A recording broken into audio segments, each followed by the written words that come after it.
کیوں بہت سے مسلمان اسلام کے بنیادی عقیدے یعنی توحید سے ہٹ کر شرک والی پریکٹس اپنا لیتے ہیں، جیسے مزار پرستی، قبروں کے آگے جھکنا، وہاں سے مانگنا، یا کسی پیر بابا کو ایسا سمجھنا جیسے کہ وہ پرابلم سولور ہو۔ دراصل اس کی بہت سی وجہ ہیں۔ انڈیا، پاکستان اور بنگلہ دیش میں بہت سے لوگ مورتی پوجا بیک گراؤنڈ سے اسلام میں آئے، بہت سی پرانی عادتیں اور پریکٹس پوری طرح سے نہیں چھوڑ پائے، بلکہ ویسی ہی ملتی جلتی ریچولز بنا لی۔ پہلے دیوی دیوتاؤں کے سامنے جھکتے تھے، اب بابا اور بزرگوں کی قبر کے سامنے۔ پہلے بھجن، کیرتن اور میلہ کرتے تھے، اب وہی پیٹرن مزار، چادر، قوالی اور عرس کے نام پہ چل رہا ہے۔ اصل میں ان کو عادت ہو گئی تھی عبادت کے لیے کسی فزیکل اینٹیٹی کا ہونا۔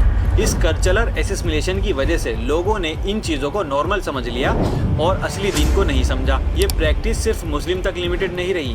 جیسے کہ یہ چیزیں پرانے مورتی پوجا کلچر سے ملتی جلتی ہیں، تو آج بھی بہت سے غیر مسلم یہاں آتے، چادر چڑھاتے، منت مانگتے دکھائی دیتے ہیں، اور یہ لوگ اس کو پراؤڈلی بتاتے ہیں کہ فلانا ایکٹر یا فلانا نیتا بھی یہاں آتا ہے، جیسے ان کا آنا ان کے دین کی تعصیب ہو۔ سوچو، جو شخص خود قرآن، توحید یا ایک رب کو نہیں مانتا، اس کے آنے سے اگر کسی بابا یا مزار کا بس بنتا ہے تو یہ خود کھوکھلے پن کی سب سے بڑی نشانی ہے۔